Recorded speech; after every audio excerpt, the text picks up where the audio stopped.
Y bueno, ya primero, antes que nada, te saludo, Esther, un abrazo grande y agradezco ya de antemano tu disposición, tu voluntad que has tenido para formar parte de este proceso de conversación, este espacio de diálogo que queremos darnos como grupo de investigación. Así que bueno, lo primero que te pediría, estimada Esther, si tú te pudieras presentar y en esa presentación nos pudieras dar algunos datos autobiográficos tuyos que tienen que ver, ¿cierto?, con tu vida, que aquellas cosas que tú consideres importantes para ir ya conociéndote y en función de eso también irte haciendo algunas preguntas, ¿no? Ya, hola, eh, qué gusto estar en este conversatorio que ustedes hacen, que han hecho, que son una de las pocas, cierto, corporaciones que está, bueno, hay varias, pero que están haciendo este trabajo de memoria que es tan importante para, para todos y para todas. Yo soy Esther Aide Hernández Silva, soy originaria, bueno, yo nací aquí en Concepción, pero me crié en Yumbel, en La Guada, cerca de Yumbel. Y toda mi primera infancia la pasé ahí en La Guada y después estuve un colegio de monjas, porque no había otro tipo de colegio cerca de Yumbel, interna, y después entré a la universidad en Valdivia, el 69, y el 70 me fui a estudiar a Talca, servicio social, que era lo que yo quería estudiar. Para el golpe fui detenida y quedó hasta ahí la carrera, quedó hasta ahí el proyecto de vida, quedó hasta ahí todo lo que yo estaba haciendo. Y el año 75 llego aquí a Concepción. Yo me califico como insiliada aquí en Concepción porque anduve en varias ciudades, ¿cómo se llama? Y ya en Concepción entonces empecé a trabajar en el Arzobispado de Concepción. Trabajé ahí 17 años y en esa historia, digamos, de trabajo ahí, pude contactarme, hacer relaciones, trabajar en la resistencia, ¿cierto? Y fundamentalmente con mujeres. Siempre mi norte fue trabajar con mujeres, siempre eso ha sido mi pasión, mi lucha, mi vida.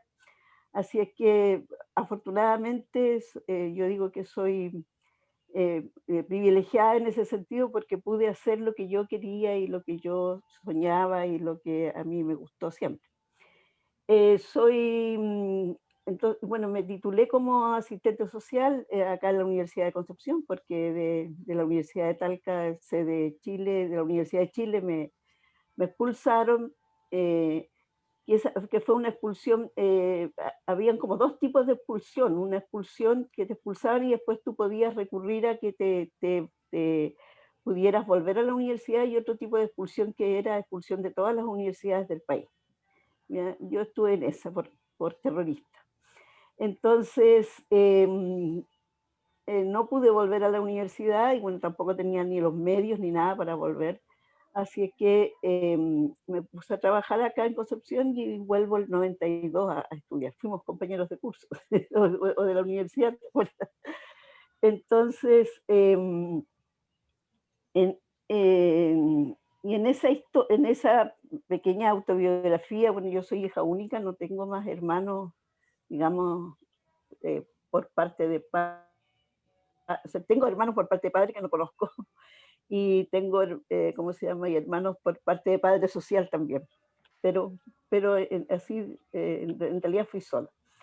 Y ahora, bueno, hace ya casi 40 años que vivo con mi compañero, tengo tres hijos, o sea, dos hijas y un hijo, y vivo aquí en Concepción. Desde el 75 ya me quedé, me radiqué definitivamente acá en Concepción, y acá hice mi vida, seguí con mi militancia y seguí trabajando con 17 años trabajé en el Arzobispado de Concepción en lo que era comunicación.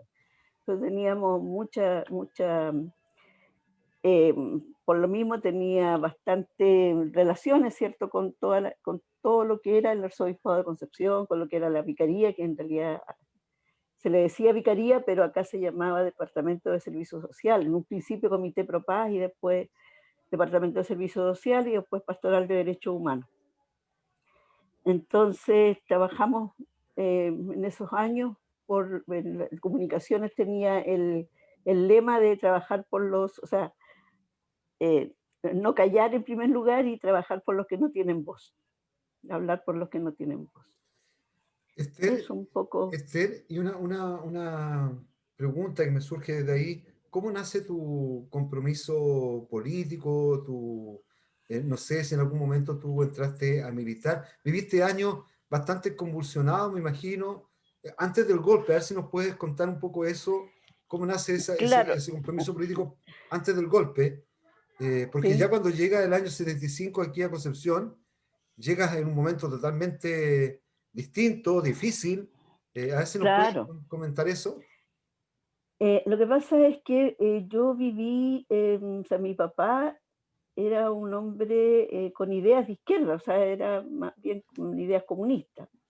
Entonces en mi casa siempre se habló, se conversó, se sabía yo perfectamente quiénes eran los explotados, quiénes eran los explotadores. Había mucha literatura, y yo era muy buena para leer. Entonces tuve bien, de chica tuve como bien claro, digamos, que existía, ¿cierto? Bueno, yo vivía en la pobreza, o sea, vivíamos en la pobreza, en la violencia contra de las mujeres, la violencia del poder, digamos, de los gringos. Entonces era, como te dije, yo estuve siempre inmersa en ese mundo de la pobreza y inmersa en el mundo de las desigualdades y de la, por ejemplo, mi mamá trabajaba en la oficina, mi papá también, del fondo, y teníamos, mi mamá tenía que hacer los sobres con el dinero para los trabajadores. Mi mamá comentaba y decía, este hombre no sacó nada este mes, porque todo se le fue en la pulpería, que no sacó nada, o en el suple que les daba. Entonces, esa pobreza, que a pesar de que era como todo bonito, porque los alemanes hacen eso, es todo muy bonito, todo muy hermoso, estaba lo paradojal, digamos, igual de la miseria y de la pobreza. Entonces, eso, yo tuve esa conciencia, la conciencia me nació muy joven, muy niña, diría yo. Y después en el colegio yo estuve hasta tercero de humanidades en el colegio y después mi papá renunció a ese trabajo por la explotación que tenían, nunca salieron de vacaciones, nunca nada, trabajaban hasta los sábados y domingos, entonces se salieron de ahí y yo me tuve que ir a Talca a estudiar al liceo y en el liceo estaba justo el año 64, la campaña, el 63, 64, la campaña por Allende. Entonces ahí para mí eso era lo lógico de hacer campaña por Allende. Mi papá siempre había votado por Allende, así es que trabajé en la campaña de Allende del 64 en el liceo. Y después me volví de nuevo a Los Ángeles a estudiar de nuevo en el internado, en cuarto año, o sea, porque repetí un curso y repetí cuarto, entonces volví al internado. Y ahí ya había gente bueno, la mayoría de la gente ahí era de derecha, la mayoría de la derecha, entonces éramos muy poquitas, éramos unas 3 o 4 que podíamos conversar y hacer otras cosas diferentes. Y y cuando salgo del colegio me voy a la universidad en Valdivia, en el Austral, a estudiar pedagogía en castellano. Y ahí ya la cosa era efectivamente mucho más política. Yo estuve, ¿cómo se llama?, mucho más allegada, bueno, seguíamos haciendo todo este trabajo de salir también estaba la campaña de Allende, y trabajamos mucho con los estudiantes, o sea, a nivel estudiantil. Pero yo después me cambio a Talca y en Talca estaba toda la reconceptualización del servicio social y toda la efervescencia del movimiento estudiantil, del movimiento de los pobladores. Entonces ahí bueno, yo además tenía que trabajar y estudiar.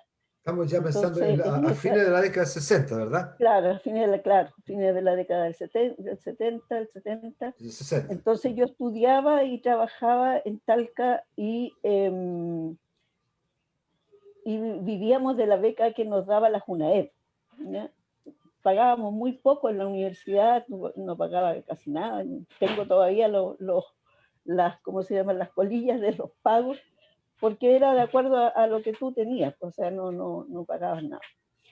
Y lo otro que, entonces yo empiezo a estar, podía participar más con compromiso, pero no podía tener compromisos mayores, entonces me meto a trabajar en el FER, que era repartir el rebelde, hacer ¿cómo se llaman? Los trabajos de algún trabajo de formación, te fijas, pero como trabajaba estaba siempre limitada en ese sentido. Esther, Así que disculpa, eso fue lo que hice. y si nos puedes contar algo de qué se trataba el FER y cómo estaba constituido el FER, El sobre todo FER pensando que hay era, jóvenes sí, que no, a lo mejor no claro, el conocen. FER era el Frente de Estudiantes Revolucionarios en las universidades, digamos. Éramos, ¿cómo se llama?, de todas las carreras, participábamos de todas las carreras, y bueno, nosotros lo que más hacíamos era agitación y propaganda. Esa era lo que más hacíamos, digamos, en las marchas, en las poblaciones, en la misma universidad, fíjate. Y además, bueno, todos los talleres que teníamos de formación. Y por otro lado, como nuestra carrera era una carrera, te fijas que estaba en efervescencia, todo lo que era la reconceptualización, tuvimos muchas oportunidades de tener seminarios, congresos con gente súper, o sea, por ejemplo, con el Lucho Vitale, con Armand Matelar y Michelle Matelar. Entonces vinimos, por ejemplo, de cuando vino Fidel, vinimos en micro de Talca, vinimos aquí a A Concepción. la U de Concepción, claro. Entonces, claro, entonces era una efervescencia y además era esta alegría, te fijas, o sea, nosotras las mujeres que era difícil que las mujeres más pobres tuviéramos acceso a la universidad, que las mujeres pudiéramos, nosotros no hacíamos diferencia, o sea, yo no recuerdo de que los compañeros hubieran hecho alguna diferencia porque nosotros éramos mujeres. Así como decir, tú puedes menos, no, o sea, salíamos, hacíamos las cosas, obviamente que había un machismo que en ese tiempo, pero no lo sentíamos así como se siente ahora tan fuertemente. O a lo mejor no teníamos mucha conciencia, pero yo sí tenía conciencia porque, por ejemplo, lo que sí me acuerdo que alegábamos mucho con este tema de que los compañeros, bueno, habían varias compañeras que quedaban embarazadas y los compañeros se mandaban a cambiar, o sea, entonces toda esta Mm, no hacerse responsable, te fijas, mm. respecto o a los abortos o al tema del embarazo.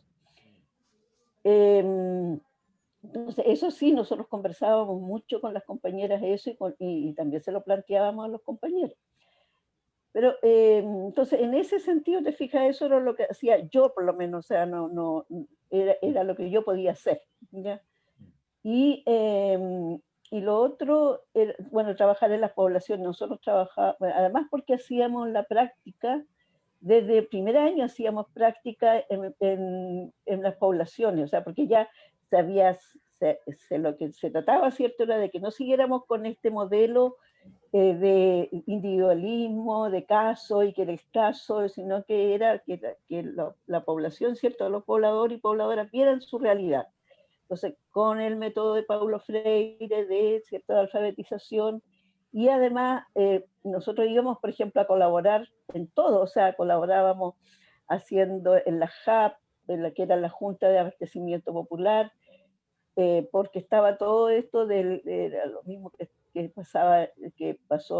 está pasando en Venezuela, ¿cierto? Esto de que no habían alimentos, pero en realidad los alimentos estaban acaparados por los comerciantes, por los dueños de este país. Y entonces hacíamos esto de las juntas de abastecimiento, ayudábamos en eso, colaborábamos en hacer, por ejemplo, los policlínicos, los roperos del pueblo que se llamaban, hacíamos todo un trabajo poblacional, o sea, a mí me tocaba población, porque a otras compañeras les tocaba fábrica, a Mm. otras les tocaba, te fijas, forestal, dependía, pues, pero a mí me tocó, yo siempre elegí población, entonces siempre trabajé en la población. Oye, Esther, me estás hablando de un momento bastante convulsionado, álgido, diría yo, y bien eh, efervescente, porque, claro, por una parte me dices, ya estamos en plena unidad popular, está el proceso de la reconceptualización en el trabajo social, que entre otras cosas significó uno de sus tantos encuentros que se habían ya hecho en Uruguay, en Brasil, fue acá también en la ciudad de Concepción, por lo tanto te Sí. tocó vivir eso bastante de cerca. Pero Pero yo no estudié en no, Concepción, no, yo pero me estudié en Talca, refiero, claro, estábamos acá, claro, pero digamos, aquí en Concepción en sí, pues, Concepción, cerca, sí, pero además te quiero decir que estaba, entiendo que ya el año 67, 68, Pablo Freire estaba avecindado en Chile, o sea, por lo tanto, la claro, educación popular era parte claro, importante, digamos, entonces, y en todo ese proceso, de pronto llega el golpe militar ya en el año 73, ¿cierto? Como una sonada del fascismo para precisamente romper, ¿cierto? Y frenar todo claro, todo el este desarrollo. desarrollo popular, digamos. Sí. Entonces, ¿cómo tú viviste ese proceso? ¿Cómo te tocó experimentarlo? ¿Cómo te tocó vivirlo? A ver si nos puedes comentar eso. Me imagino que son momentos bien duros, pero vale la pena Claro, recordarlo, ¿no? claro. Lo que pasa es que, bueno, en el partido se decía, ¿cierto? En el MIR no, veníamos desde del tancazo, Tancazo, tanquetazo, el tanquetazo. ¿cierto? El 29 de julio ya, o sea, desde antes se venía conversando esta posibilidad que hubiera golpe de Estado. Porque sabíamos perfectamente que la burguesía, ¿cierto? Y los norteamericanos y todo, no iban a permitir que hubiera una segunda Cuba, un Salvador, Nicaragua en América Latina. Entonces estábamos siempre con eso pendiente, pero, ¿cómo se llama? Pero nadie se imaginó que iba a ser de la brutalidad y de la crueldad que fue, creo yo, que o sea, por ejemplo, yo tenía compañeros brasileños que se habían venido de Brasil para el golpe allá, y ellos contaban lo que hacían los escuadrones de la muerte y contaban todo, entonces, pero nosotros decíamos, no, aquí no va a pasar eso, aquí las Fuerzas Armadas, que son profesionales, todo ese mito, eso que se decía, también lo decíamos nosotros. Mm. Y entonces, bueno, el día del golpe, nosotros vivíamos siete compañeras en una casa en Talca, y teníamos una radio a pila. Entonces yo ponía todos los días la radio, apenas me despertaba, colocaba la radio y empecé a escuchar marchas militares. Y inmediatamente, bueno, al día anterior había pasado un compañero del MIR a la casa a advertirnos y decir de que en Valparaíso había movimiento de tropas y que lo más probable es que estábamos con la bota militar encima. Entonces yo en la mañana cuando escuché las marchas militares dije, ah, ya estamos, hay golpe. Así que desperté al tiro a mis compañeras y dijimos, vámonos a la universidad. Pues así que nos fuimos, bueno, la universidad estaba tomada por la gente de derecha, el campus Lircay, entonces nos fuimos al otro campus que era mucho más chico, y ahí habían varios compañeros y nos dijeron, no, nos vamos a juntar todos en la Universidad Técnica del Estado. Así que partimos a la Universidad Técnica del Estado, caminando todo esto porque no había micros ni nada, y nos y ahí los compañeros, un compañero que andaba en realidad, que era el mismo que había pasado en la noche a advertirnos, nos dice, bueno, esto es un golpe, nos explica brevemente y nos dice, los que quieran estar en la resistencia se quedan a este lado y los que quieran irse se van porque esto es bastante peligroso. Y, bueno, nosotros nos quedamos, dijimos que nosotros nos quedábamos y colaborábamos en lo que fuera. Así es que, bueno, la primera tarea fue buscar casas para los compañeros. El problema era de que prácticamente no habían casas de seguridad, o sea, eran muy pocas y no alcanzaba para los compañeros que que había que guardar, que había que esconder, digamos. Entonces, bueno, en eso estuvimos haciendo ese tipo de cosas, ¿te fijas? En Talca mataron al intendente y de Talca, ¿cómo se llama? Y no, se veía horrible, pero igual nosotros seguimos trabajando y el 22 de septiembre nos fueron a allanar la casa porque dos de las compañeras eran de C, nuestras que vivían en la casa, y ellas nos acusaron que la población nuestra era de milico. Entonces en la esquina de la casa había un milico. Y ahí, bueno, eso no lo supimos de inmediato, eso lo supimos muchos años después. Y ahí nos acusaron y, ¿cómo se llama? Entonces nos fueron a allanar. Y, bueno, en el allanamiento, bueno, habíamos tres mujeres y 3 hombres. Eso nos sirvió, y que éramos 3 hombres y 3 mujeres, y ahí nos detuvieron y bueno, nos allanaron, o sea, habrán llegado unos 20 entre carabineros, milicos, de todo, y nos acusaban de tener armas.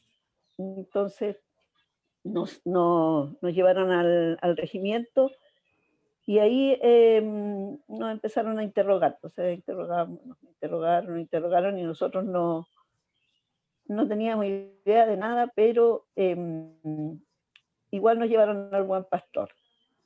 Le dijimos que no teníamos idea de nada, nosotros no sabíamos nada.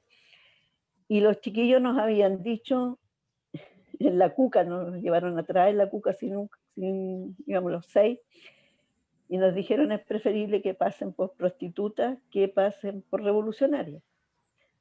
Así que nosotros dijimos eso, que éramos prostitutas. Estábamos con esos hombres porque éramos prostitutas, no los conocíamos, no sabíamos quiénes eran, no sabíamos los nombres, pero los compañeros llevaban nombres falsos. Chapa, digo. Entonces, bueno, eso, claro, eran los primeros días, te fijas, del golpe. Claro, entonces, claro. Era la cantidad de gente que había en el estadio, o sea, que había en el regimiento, todos parados, qué sé yo. Y a nosotras nos llevaron al Buen Pastor, que era la cárcel de mujeres, ¿cierto? Que era dirigida por las monjas en toda Latinoamérica, fue así, y en Chile igual. Y ahí estaba la compañera que venía con el intendente y que a ella solamente le hirieron. Así que, ¿cómo se llama? Que las cosas de la vida nos volvimos a encontrar y yo bueno, obviamente ella no se acordaba, pero yo me subí, yo siempre fui chica, pero en ese tiempo era flaca. Entonces hicimos una pirámide y me subieron para poder, porque ella era la única que estaba en celda incomunicada. Entonces me subí arriba de las chiquillas para ver cómo estaba la compañera. Y ahí nos dijo que estaba bien, pero que estaba herida. Y bueno, y nos pusimos de acuerdo, a las tres que caímos. Una de mis compañeras tenía a su papá que tenía una isla en Chiloé y decía, no, chiquilla, nos vamos todas para Chiloé, qué sé yo, no, tenemos que irnos, ¿qué vamos a hacer? Nos van a matar, qué sé yo. Porque habíamos ocultado, digamos, habíamos ocultado gente importante que estaba con nosotros. Al otro día nos salimos, pues salimos y nos fuimos uno de los compañeros alcanzó a decirme a mí que fuéramos a su casa a sacar cosas y alcanzamos a ir, pues, pero cuando íbamos saliendo iban dando vueltas los de investigación y llegamos a la casa y llegaron los de investigación. Así que ahí de nuevo a investigación. Pero seguía este tema de que éramos prostitutas.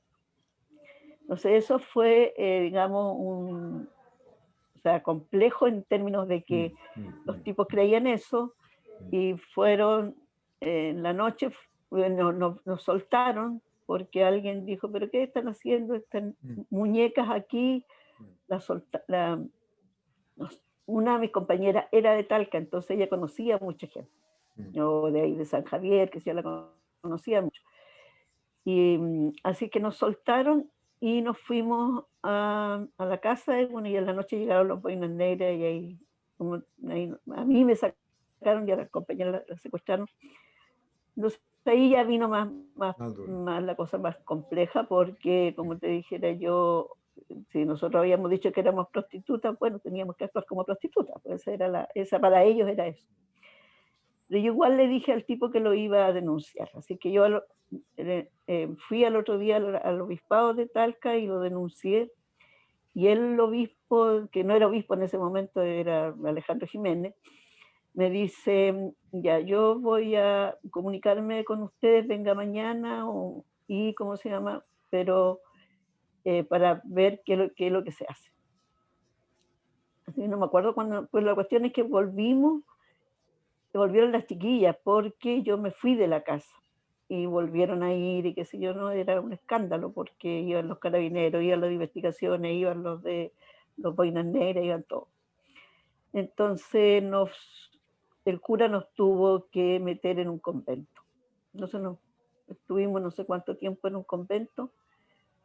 Estuvimos hasta el día antes que llegara la caravana de la muerte, porque el Jaime Girón, que era el intendente de ese tiempo allá, fue a hablar, no podíamos ir nosotras a hacer la denuncia a la intendencia, porque uno de los boinas negras era secretario, de no sé cómo era el enredo.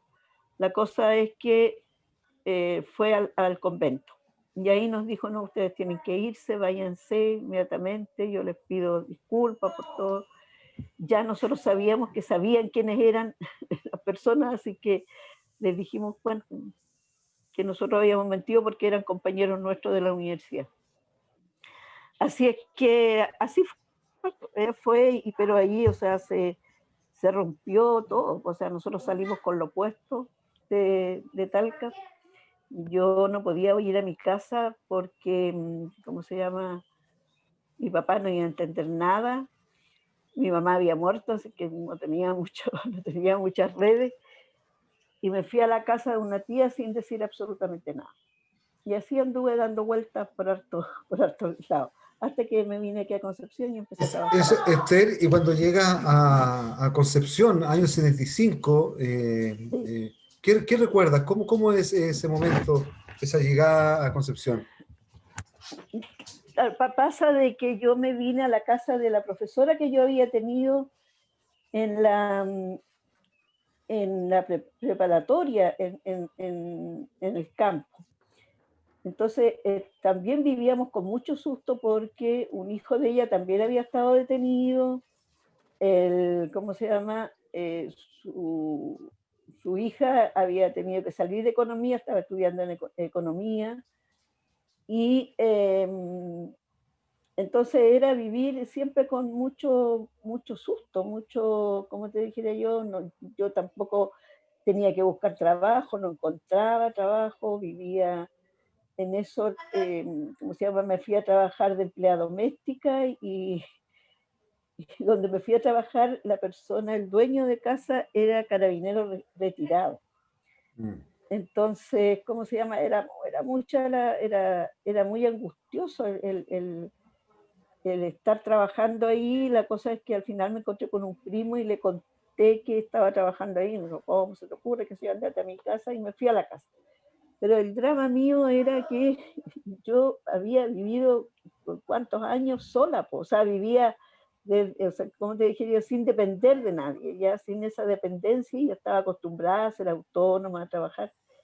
Y la señora María me había inscrito en el instituto comercial para estudiar contabilidad. Yo era mala para las matemáticas, pues entonces, y también ir de noche, para que trabajara de día y estudiara de noche. Y ¿cómo se llama? Y en la casa donde me fui, mi tío eran como gente antigua, pues entonces era muy antigua, entonces era gente muy chapada antigua. Y esto de que yo estudiara de noche para ellos era una cosa terrible, que las mujeres, una, estudiaran y dos, que estudiara de noche. Y en eso encontré trabajo en el arzobispado porque una prima mía quedó embarazada en este espacio de tanto, de tanta chapadura a la antigua, te fijas, fue terrible. Así es que un primo que trabajaba en Servio me dijo, bueno, voy a pedir un departamento. Entonces ahí, ¿cómo se llama? Fueron a hacer una entrevista a la casa y la asistente social, mi tía le dijo, pero mi sobrinita estudió servicio social, que si yo no encuentra trabajo. La niña dijo, bueno, si yo sé algo te aviso. Yo le dije, yo trabajo en lo que sé. Así es que me avisó que en realidad el cura René Nostroza necesitaba una secretaria, pero era secretaria para un tribunal. Yo no tenía experiencia, la experiencia que tenía era haber trabajado con médicos como secretaria, pero no tenía idea de dactilografía más allá de pegar unos cuantos palos en la máquina.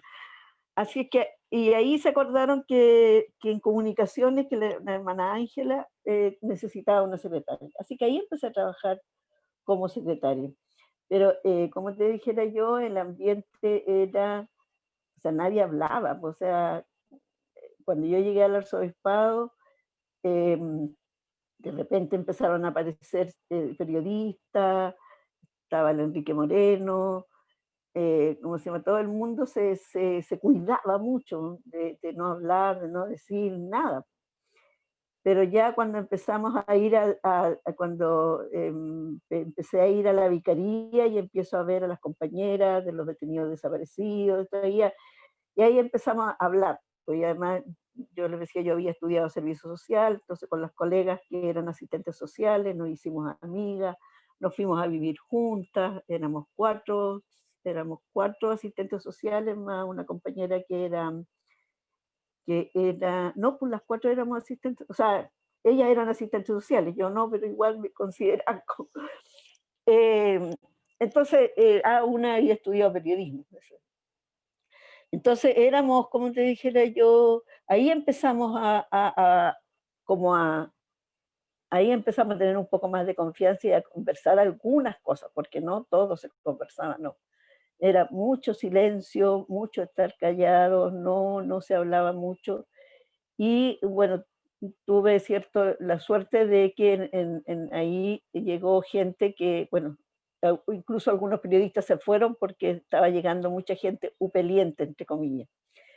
Entonces, claro, que era un departamento de comunicaciones del arzobispado. Así que en eso y ahí empecé a conocer cierta gente que ya era igual del MIR, que era igual del partido, qué sé yo, entonces por ahí nos fuimos, y fuimos armando cosas, o sea, armando las peñas, por ejemplo, íbamos a las peñas, íbamos a un montón ¿cómo se llama? Se hacían los talleres laborales, estuvo la coordinadora de familiares de presos políticos, se sacaban las cosas de las cárceles, te fijas, para poder, lo que hacían las artesanías que hacían los compañeros, para poder venderlas, para poder mandarlas para afuera. Entonces, era todo ese mundo, te fijas, que era un mundo paralelo a lo que vivía la sociedad, digamos, de ese entonces. Y por otro lado, bueno, la cantidad de gente que tomaban presa, Sí, ya cayó este otro, exacto. no, Es- ¿cómo se llama? no, me imagino, Esther, Muy, que era un periodo bien particular porque además estamos frente a una represión de la dictadura que es muy focalizada todavía claro, a sectores militantes, ¿verdad? A desarticular claro, todavía las organizaciones políticas de izquierda. Estamos con claro, toda la represión hacia el MIR, hacia el Partido Comunista, hacia el Partido claro, Socialista. Entonces, me imagino que además mucho miedo, mucho temor y mucho heroísmo también, creo yo, de mi parte, para la gente que empezó a generar una resistencia desde esa época, ¿no? Porque estamos claro, en militantes que fueron bastante heroicos y todo un círculo de protección en torno entre los cuales estaba el arzobispado, que también empezaban ya, ¿cierto?, a proteger de alguna manera a estos militantes, a esta claro, gente era que ya como había el sido paraguas, torturada del paraguas. Entonces, eh, es un periodo muy duro y creo que ahí también tú, me imagino, reafirmas tu compromiso político, estáis trabajando con mujeres, también se te está dando esta posibilidad de entender cómo las mujeres también, a ver si tú me puedes contar eso, al menos lo que yo veo, lo que yo he podido leer, es que a propósito de ese paraguas y de esa contención, está fuertemente sostenida en mujeres. No sé si tiene la misma percepción. Claro, o sea, todo lo que fue, por ejemplo, las agrupaciones de familiares de presos políticos, de exiliados, las coordinadoras, te fijas, eran mujeres, las mujeres, porque, bueno, la mayoría, o sea, no sé el porcentaje exacto, te fijas, pero yo creo que un 70% de los prisioneros políticos, de los ejecutados y todo, fueron hombres, porque eran los hombres los que estaban más metidos en política. Entonces, eran las mujeres, las madres, las esposas, ¿cierto? Las hermanas, las que sostuvieron todo por ejemplo, la agrupación de detenidos desaparecidos, aunque había hombres, pero eran menos los hombres que habían, te fijas, todas las acciones que se hacían, todo lo de las arpilleras, por ejemplo, todo era desde las mujeres. Las organizaciones de los comedores populares, por ejemplo, quienes hacían la comida, quienes hacían todo el trabajo organizacional, te fijas, de los comedores, de las ollas comunes, de las bolsas de cesante, eran las mujeres. Entonces, había todo un dinamismo ahí y que está como invisibilizado, como se invisibiliza en general, ¿cierto?, lo de las mujeres. Entonces, y el año, o sea, el 78, 77, 78 empieza, ¿cierto?, la agrupación de detenidos desaparecidos y con un fuerte compromiso de las compañeras, que muchas compañeras no eran militantes, ¿te fijas? O sea, la típica era de que el compañero era el militante, pero la señora no. Y además que había esta cosa, y tú eres señora, ¿de quién eres? Y Claro, compañera, ¿de quién eres? ¿Cierto? claro, La identificación venía por el lado masculino y claro, no por nosotras como mujeres. claro. Entonces, eso se da fuertemente. Y ahí en esos años, te fijas, entonces ahí era colaboración, de trabajar colaborando con las compañeras de los detenidos desaparecidos, de haciendo boletines, por ejemplo, de las prisioneras políticas. Pero además se empieza, lo otro que te quería contar es que, por ejemplo, se hizo teatro. La Rosa Zurita, que era una compañera que era del Barrio Norte, tenía un taller de teatro. Entonces se hizo una obra de teatro que era eh, El vendedor ambulante, porque ahí empieza la gente con todo este tema de la cesantía tan fuerte, la gente empieza a vender y se le empieza a llamar vendedor ambulante. Y se hizo una obra de teatro con eso. O sea, se hacían obras de teatro, te fijas, o sea, se hacía toda una serie de cosas culturales que empiezan a surgir, las peñas, las obras de teatro, todo lo que hacía la gente del PIDE también, o sea, lo que hacían las iglesias por otros lados, te fijas, la iglesia luterana, la iglesia evangélica, el CEPADE, qué sé yo, porque cuando se termina el comité Pro Paz, como el comité era integrado por las diferentes iglesias, cada iglesia hace también su trabajo en derechos humanos. La mayoría hace un trabajo diferente en las poblaciones, ¿cierto?, de derechos humanos. Y el año 80, 81 empieza aquí en Concepción, bueno, y en Santiago, el CODEPU, que era el Comité de Defensa de los Derechos del Pueblo. Entonces, a partir del CODEPU se crea el Comité de Defensa de los Derechos de la Mujer. Y ahí sí yo tengo una participación activa, te fijas, en ese comité, porque ahí empezamos a trabajar en talleres con las mujeres, hacíamos talleres bueno, yo trabajaba los puros sábados y domingos porque yo trabajaba en el arzobispado durante todo el día. Y además yo trabajaba también como secretaria de los comedores populares a nivel del arzobispado. Entonces, mi trabajo, digamos, era bastante, siempre fui muy trabajólica toda la vida. Y entonces los sábados y domingos hacía talleres para las mujeres y hacíamos muchas cosas. O sea, uno ahora, me quedan algunos boletines, algunas cosas, Y ahí uno se da cuenta de toda la cantidad de cosas que hacíamos, toda la creatividad. Por ejemplo, era muy difícil llegar a las mujeres hablando, te fijas, de feminismo, hablando de género, de otras cosas. Entonces lo que teníamos que hacer era comprar lana, llevar, porque además era esto de que las mujeres tenían que mostrar algo de que habían hecho. Entonces con las arpilleras, con tejidos, con una serie de cosas hacíamos. Por ejemplo, hicimos una primera jornada de recreación, las mujeres no habían ido, no tenían el concepto de la recreación, del ocio, porque siempre estamos haciendo algo. Nos hicimos ese primer encuentro de la recreación, entonces las mujeres cantaron, hicieron teatro, poesía, te fijas, teníamos un grupo que se quedó con los niños hicieron sus cosas, entonces era, Hay una historia ahí larga, ¿no? claro, Hay una historia larga, Esther, claro, claro, porque yo me estaba acordando, a propósito de lo que comentaban pobladoras de Nonguén hace un tiempo atrás, que el CEFAM de Nonguén, por ejemplo, nace claro, precisamente de un grupo sí, que crea un policlínico que era claro, financiado con plata de Suiza y las mujeres de tenían que enviar Italia, arpilleras, ¿cierto? Para claro, venderla y con esa plata claro, sostenían el policlínico. Y claro, hoy día uno ve un CEFAM ahí, que es uno de los mejores, ¿cierto? De Concepción, pero no entiende lo que hay detrás, ¿no? La corrupción claro, y histórica que además hay, era un proyecto un comunitario, proyecto además era un comunitario, proyecto tenía algún comunitario, sentido. Entonces, entonces, claro, o los comedores, ¿no? Muchos comedores que precisamente en claro. plena crisis del 80, 81, van a aparecer en toda la población y evidentemente la mujer va a estar ahí.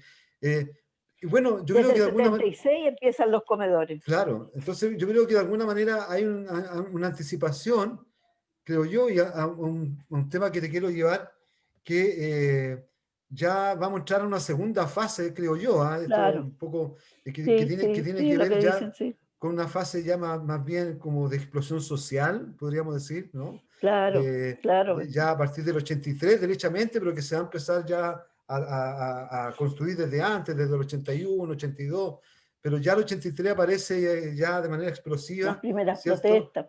La primera protesta nacional, que va a gatillar una serie de protestas nacionales entre el 83 y el 87 particularmente, pero principalmente, pero claro, vamos a estar ahí en un periodo donde de alguna manera esto se va a volver masivo, la gente ya va a perder el miedo a la dictadura, se va a Claro. volcar a la calle, y ese otro momento, ese otro proceso. No sé cómo tú, si coincides o no conmigo en Fíjate eso, que, y cómo tú lo viviste. fíjate que yo creo que, bueno, el año 79 se encuentran los restos de los compañeros de Relaja y San Rosendo en Yumbel, en el cementerio de Yumbel. Entonces, ahí yo creo, para mí, ahí se rompe el miedo, porque fuimos en caravana, pero era una caravana enorme de autos, de buses, de todo, al cementerio de Laja a enterrar a los compañeros. Se hizo una misa en la parroquia de San José Mira qué y buen fuimos en dato. caravana. Ya Aquí, iban detrás perdón, nuestro, en la San José acá en Concepción, en el Collán. acá en sí, Mira, en Lincoyán. Iban detrás nuestro los dinos en ese tiempo, o ya estaba la CNI, no me acuerdo, pero la cuestión es que fue en noviembre del Nadine. 79. Y ahí fue enorme, o sea, fue enorme, la gente salió a la calle, la gente fue a la misa, ¿cómo se llama? No cabía gente en la parroquia, y esa parroquia es grande. Y fuimos en caravana hasta Laja a homenajear, ¿cierto?, a los compañeros que habían sido asesinados, ejecutados por los carabineros y por la gente de la papelera en Laja. Y para mí, ese es el primer Un hecho, hito, digamos, un hito. el hito, Mm, digamos, en que se pierde el miedo, ¿ya? mm. Eh, y después, bueno, bueno, yo particularmente, nosotros vivimos todo lo que fue la represión brutal que hubo el año 81 a los compañeros del MIR, entonces ahí cae mucha gente que éramos compañeros, te fijas, y ahí viene un repliegue, o sea, viene un repliegue grande porque cayó mucha gente y mi compañero cae en julio, lo empiezan a seguir y cae en julio. El Entonces 81. ahí, El 81, claro. Entonces ahí tuvimos un repliegue grande porque, ¿cómo se llama? Claro, me aboco a lo que es la cárcel, a lo que es a lo que es las familiares, a lo que es el trabajo con los compañeros adentro y con las compañeras en el Buen Pastor. Entonces, ¿cómo se llama? Y también, o sea, hablamos de sumergimiento, uno se sumerge un poco, pero igual estaba todo este ambiente, te fijas, porque ya empiezan, o sea, el CODEPU, por ejemplo, tuvo una fuerte, ay, se me fue la palabra, pero impacto, te fijas, acá en Concepción y también en Santiago, porque se empieza a trabajar ya con las organizaciones propiamente tal, sin que las iglesias, digamos, en algunas partes se trabajaba junto con la iglesia, en otras no, pero ya es un organismo, te fijas, que no tiene que ver fundamentalmente con la iglesia, sino que tiene que ver con la gente y con la organización. Porque aquí lo primero que se hace fue la huelga grande que tuvo el sindicato Astoria. Y en esa huelga del sindicato Astoria, que es la primera huelga grande que hay de una empresa, el CODEPU tuvo una gran influencia ahí, te fijas. Entonces se empieza a trabajar con las organizaciones ya en otra fase, en la fase, cierto, de organizarse para exigir derechos, para terminar con la dictadura, te fijas, ahí ya empieza otra fase que es diferente a esta fase solamente de la fase más de la iglesia, en el sentido de que con la iglesia era la protección, de protegerse, ¿cierto? Acá ya empieza una fase de trabajar directamente por terminar con la dictadura y exigir derechos, sabiendo Como además que empezar este también era un sistema neoliberal. claro, como Claro, empezar entonces a empieza, recomponer también el tejido social, claro, ¿no? claro, recomponer el tejido social, y además Mm, porque acuérdate que el 80 viene toda esta cosa de la constitución, entonces mm, se arman muchos mm, grupos de trabajo para estar en contra de lo que mm. decía el tirano y decía la dictadura, lo que habían hecho El con la plebiscito del constitución, 81. claro, a principios de 81. Entonces es, ¿cómo se llama? Viene todo ese trabajo Mm, fuerte, fue un mm, trabajo muy fuerte. mm, Y yo creo que, em, ¿cómo se llama?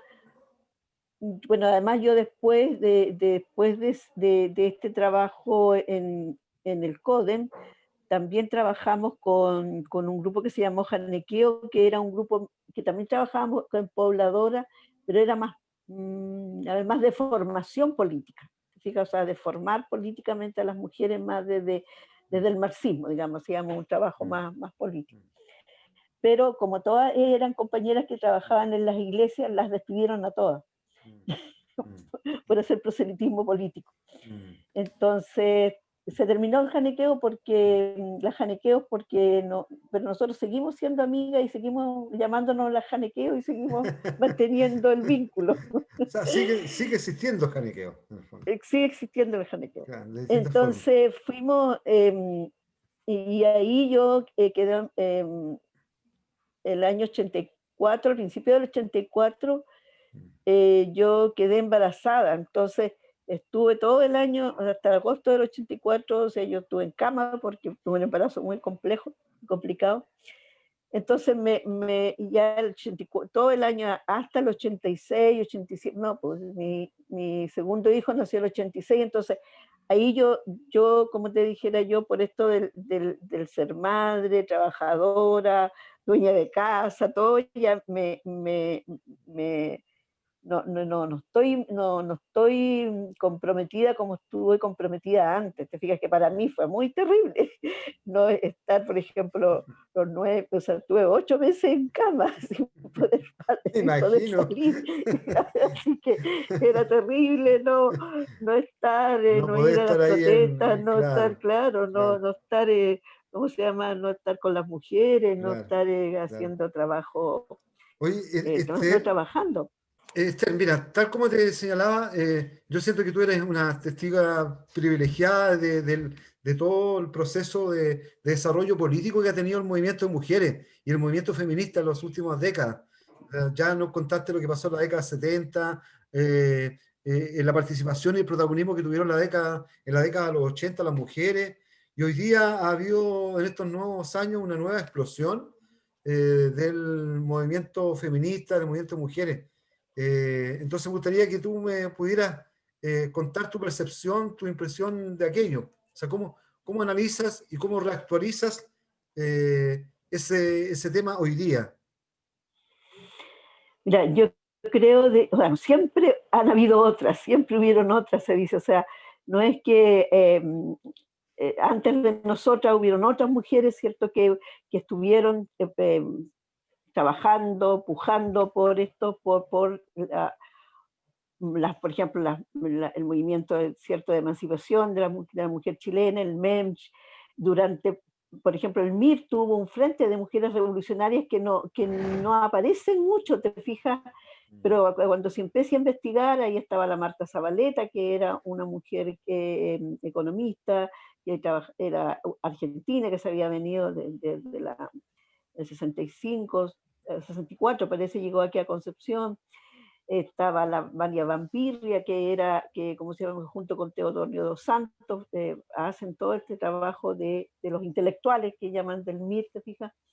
Entonces, hay todo un trabajo que vienen haciendo las mujeres y y que no se visibiliza todo el trabajo enorme que hicieron, por ejemplo, las Mensch con cartas, con los grupos, habían grupos en Santa Bárbara, habían grupos en Coronel, en Lota, en todos lados, pero era enorme, enorme la cantidad, ¿cierto?, de mujeres que habían trabajado y que acá igual, te fijas, lo que pasa es que la historia no la escriben las mujeres, entonces quedamos, ¿cierto? Entonces ahora yo creo de que finales de los años 80, o sea, aquí se hizo mucho trabajo, por ejemplo, se empezó a hablar de feminismo, empezaron la gente joven también, ¿cierto?, de esos años, a trabajar y a estar en en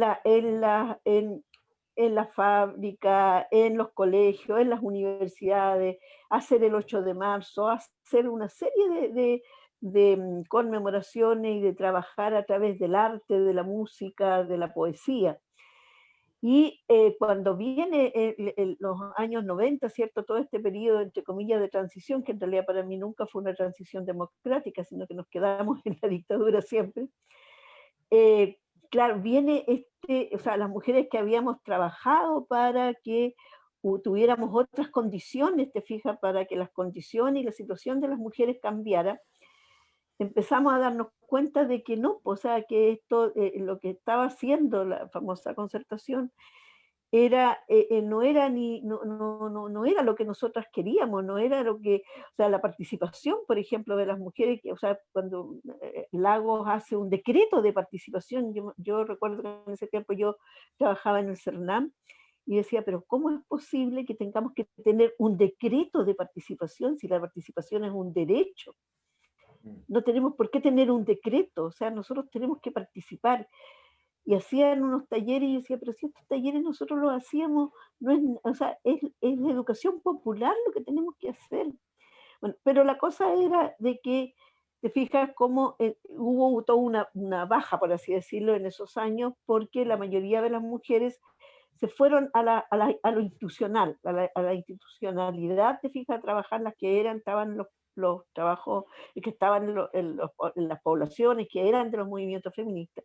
Entonces se institucionaliza. Yo me acuerdo que siempre la, la Teresa Valdés decía siempre, cuidado con la institucionalización, porque la institucionalización mata a las organizaciones. ¿Ya? Y eso efectivamente pasó, ¿te fijas? Entonces, con el transcurso de los años, con el transcurso de lo que fuimos viendo cómo era, vimos que en realidad no habíamos avanzado. Bueno, yo trabajé mucho tiempo en violencia, por ejemplo, en contra de las mujeres. Entonces, referente a eso, te fijas, o sea, había todo un trabajo que no se estaba haciendo. Había salido la ley de violencia intrafamiliar, pero era una ley que no nos servía. Al principio, acuérdate que era falta nomás, no era delito, pero aunque fuera delito, después tampoco las medidas cautelares y todo lo que había. Entonces, todo esto de los derechos sexuales y reproductivos, que tampoco, te fijas, se trabajaban, o sea, yo recuerdo haber hecho talleres, por ejemplo, con las mujeres, con las alumnas, estudiantes universitarias de obstetricia en cuarto año que no tenían ni idea de lo que eran los derechos sexuales y reproductivos y que yo creo que todavía no, no, no, no hay, no existen en las universidades, te fijas, un trabajo. Me acuerdo que cuando hicimos el segundo encuentro feminista aquí en Concepción en el año 92, 91, 92, lo que más insistimos, pero no quedó, era de que los currículums de las universidades, ¿cierto? Y en los currículums de los colegios, como en lo público, se instalara todo este tema de los derechos sexuales y reproductivos, de la violencia en contra de las mujeres, todo lo que hacía que las mujeres fuéramos desiguales, te fijas, frente a toda la sociedad, y que cómo estábamos invisibilizadas. Y todo el trabajo que hacíamos, te fijas que no era todo este trabajo no remunerado que hacemos en la casa y que no es reconocido. Entonces, esos años fueron años de, ¿cómo se llama? De seguir trabajando, pero no habían mayores organizaciones, te fijas, que lo que hacíamos en las poblaciones trabajando por el trabajo, te fijas, no porque hubieran organizaciones fuertes de mujeres. Ya en esos años, a la década del 90, hay una baja en todo lo que es organización de mujeres, sobre todo aquí en Concepción. O sea, se terminó el CODEM, quedó la Pachamama que trabaja un tiempo en Coronel, lo que era el trabajo con, o sea, no habían platas tampoco para eso, te fijas, o sea, tampoco también el tema de los recursos, un tema súper complicado, pero igual como el movimiento, te fijas, empieza a surgir desde, creo yo, desde las universidades. O sea, el movimiento aquí, porque las feministas viejas que habíamos, te fijas, trabajábamos en diferentes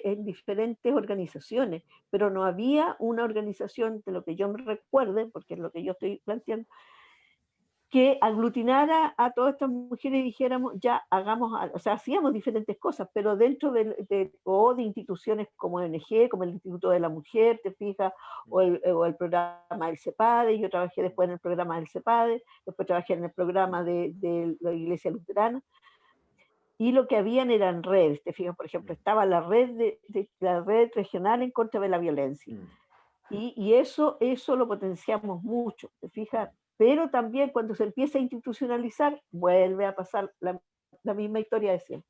Entonces, el movimiento feminista que surge, te fijas, desde las mujeres más jóvenes, desde las estudiantes, tanto universitarias como secundarias, viene de todo lo que ellas han estado viviendo también. O sea, todo el abuso sexual, el acoso sexual, la violencia, toda esta desigualdad frente a la salud, frente a la educación, todo eso hace, te fijas, que hay esta explosión, y que era una explosión no tan solo aquí en Chile, sino una explosión a nivel mundial, te fijas, de las mujeres y de la invisibilización que siempre estuvo ahí, digamos.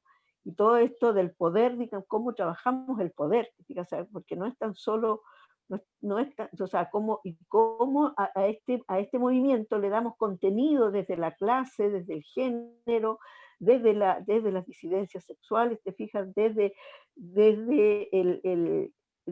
no tan solo, te fijas, que sea un movimiento que no tenga ese contenido, porque si no tiene el contenido de clase, no tiene el contenido, te fijas, desde la etnia, desde los pueblos originarios, también nos quedamos, ¿cómo se llama?, sin tomar todo. Entonces ha sido un trabajo, creo yo, de las jóvenes y de las viejas que apoyamos, em, buscando, ¿cierto?, esta necesaria igualdad que tiene que ver con lo que yo te decía, o sea, en términos de lo laboral, en términos de todo lo que hemos de todos los derechos, ¿te fijas? Entonces, pero en este sistema neoliberal, ¿te fijas?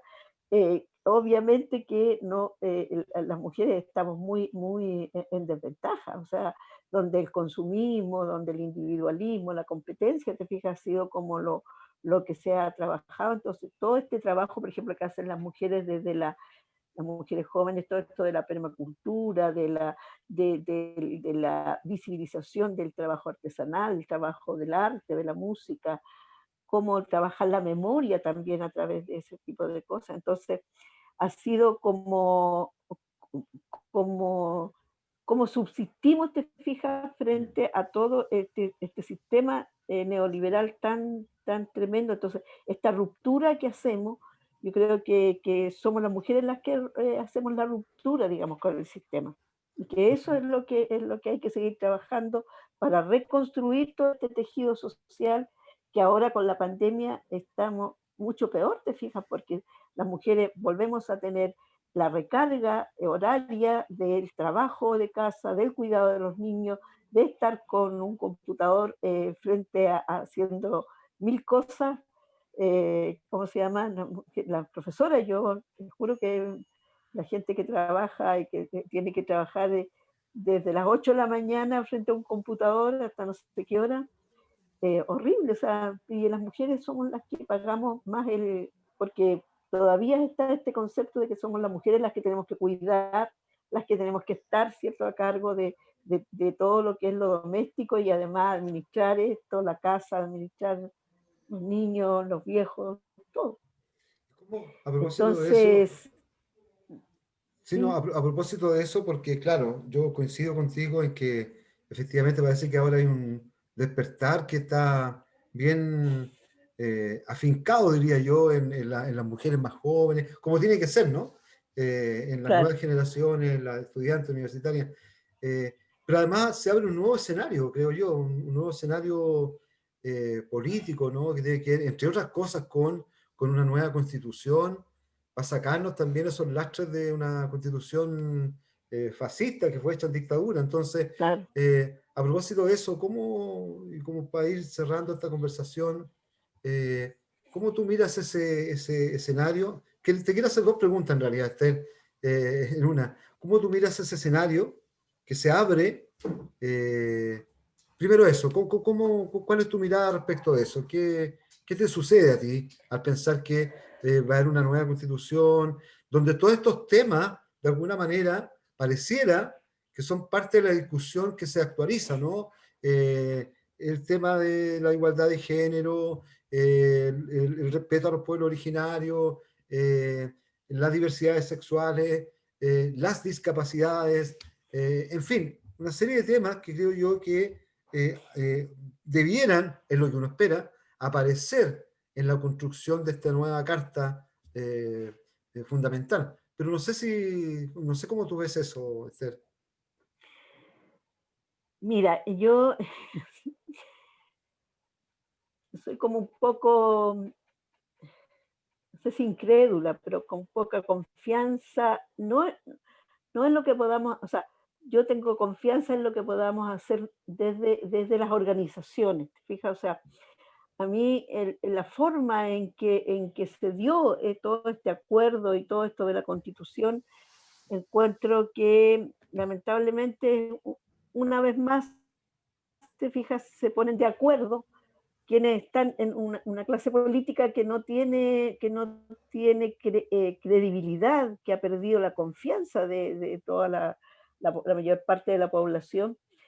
Entonces, aunque ellos pusieron esto de género, te fijas, está dentro de la Constitución, igual yo tengo mis aprehensiones respecto a que efectivamente la Constitución, o sea, tendríamos que pelearla porque no sea de los dos tercios, por ejemplo, porque va a ser muy difícil que haya unidad, te fijas, para poder sacar los constituyentes, de tal forma que podamos, ¿cómo se llama?, tener un planteamiento común.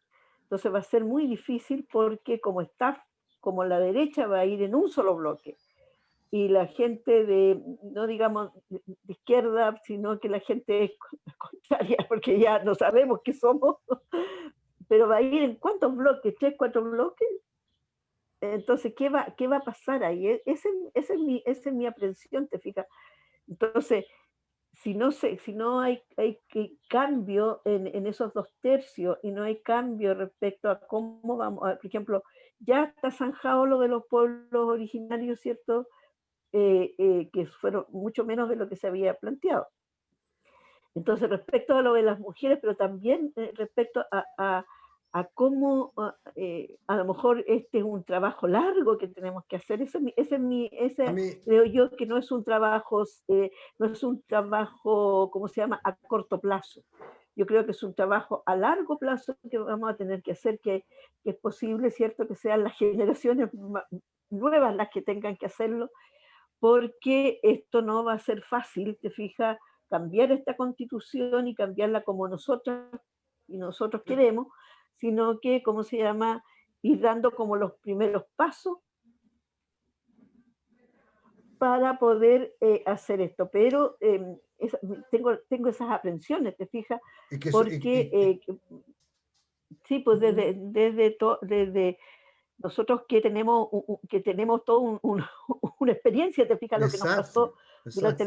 durante la dictadura, te fijas cuando se arma todo esto de que la transición a la democracia, que sea todo lo que pasó con los derechos humanos, por ejemplo, nosotros tenemos toda esa historia, te fijas, de que fue terrible, o sea, porque nos dividieron, no fue todo en la medida de lo posible, no nos reconocieron, no, siempre nos vieron como víctimas, te fijas, entonces todo eso fue muy fuerte para nosotros Es que yo, y no podemos decir, ah, si son los mismos, entonces, ¿cómo hacemos para que esto? Por eso la fe, te fijas, la fe mía está en las asambleas territoriales, en las asambleas feministas, en que sigamos dando la lucha por ese camino, mm.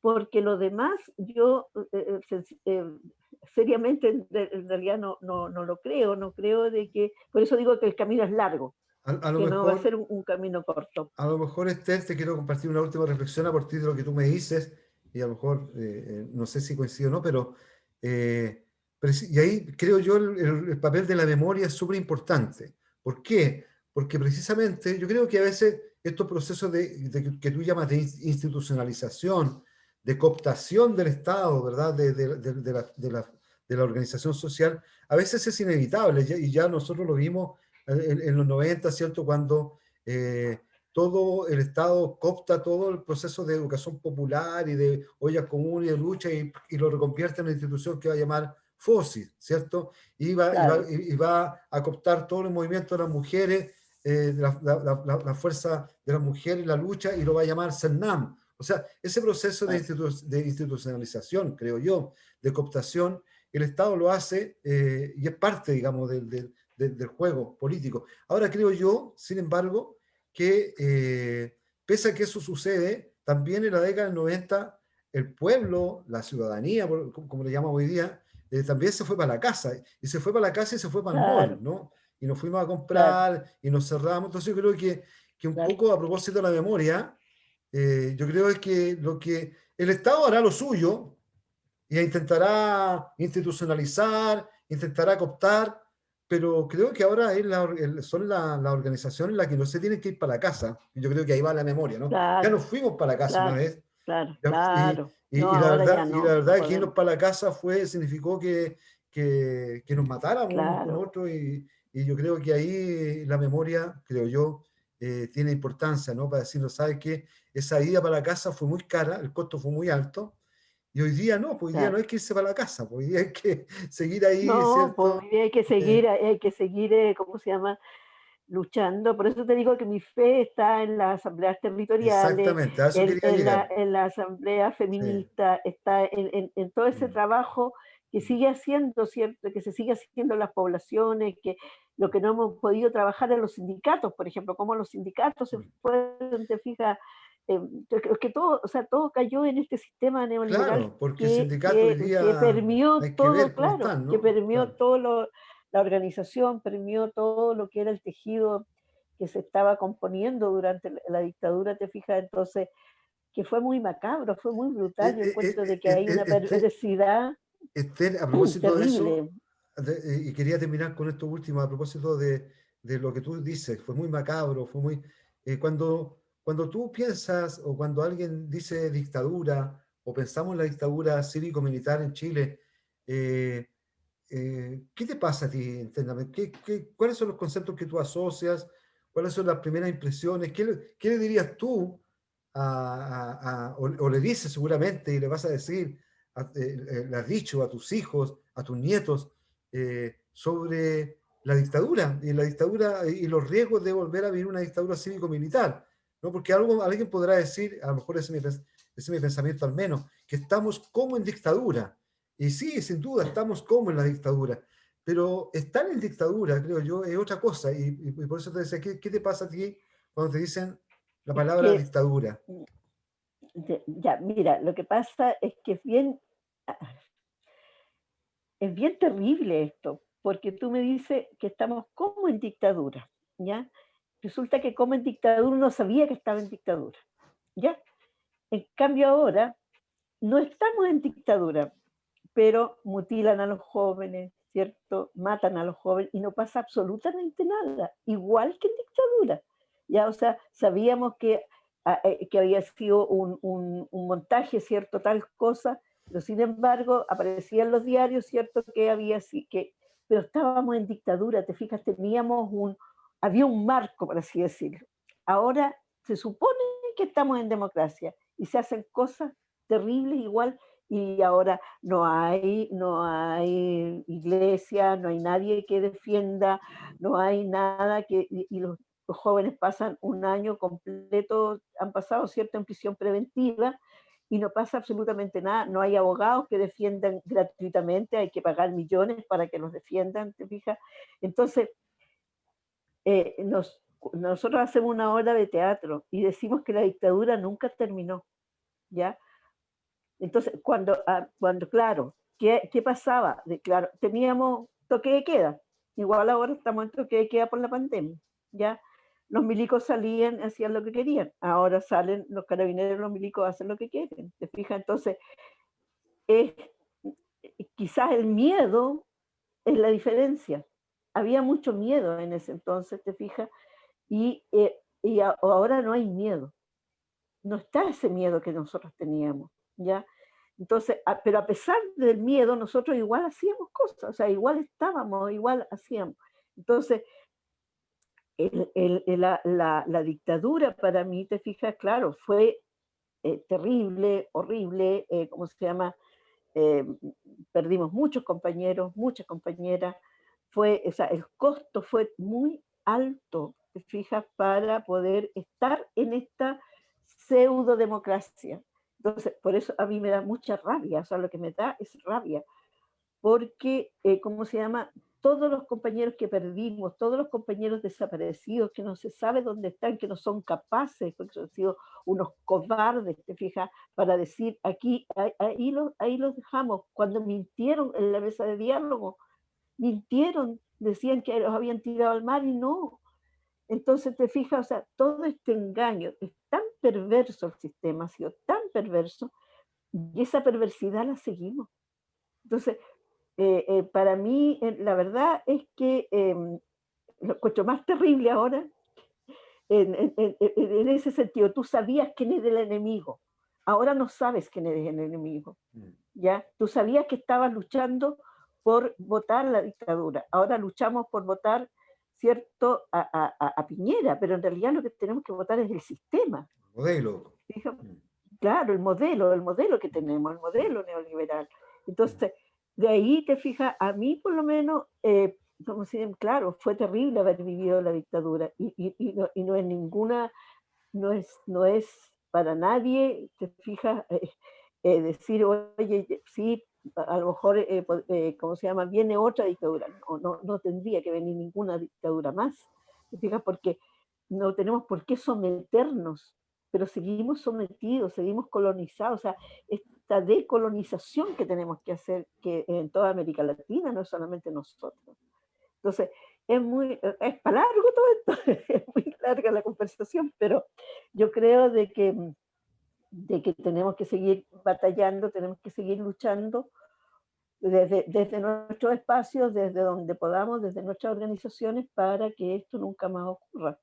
Nosotras hacemos una obra de teatro, somos un grupo de mujeres prisioneras políticas, que hacemos una obra de teatro donde denunciamos lo que fue la tortura y la violencia política sexual. Entonces, que es algo que está más todavía, como te dijera yo, no es delito, o sea, nunca han tomado ningún juez, seguramente el otro día el juez Carroza, pero ni siquiera colocan el derecho internacional, te fijas el Estatuto de Roma, como delito de lesa humanidad, nada. Entonces, por eso es que vamos a seguir luchando hasta que nosotros podamos seguir haciéndolo desde la memoria. Esther, te quiero, bueno, dar las gracias y primero darte un tremendo abrazo a la distancia. Ha sido, como siempre, un placer escucharte, pero además un tremendo aprendizaje y es lo que queremos también proyectar hacia la gente que nos pueda escuchar, nos pueda ver y con la que tratamos de armar redes y, y un poco seguir el ejemplo que tú dices, ¿no? Esto de que esto es una lucha contra un modelo. Yo creo que hoy día pareciera ser que hay cierta claridad en eso, que hay que desmontar un modelo, que en este caso, en el caso chileno, nada más fue instalado por los militares, por esta dictadura cívico-militar, que ha costado tanto desmontarlo. Y yo creo que no va a pasar un día de nuestras vidas sin que queramos que eso suceda.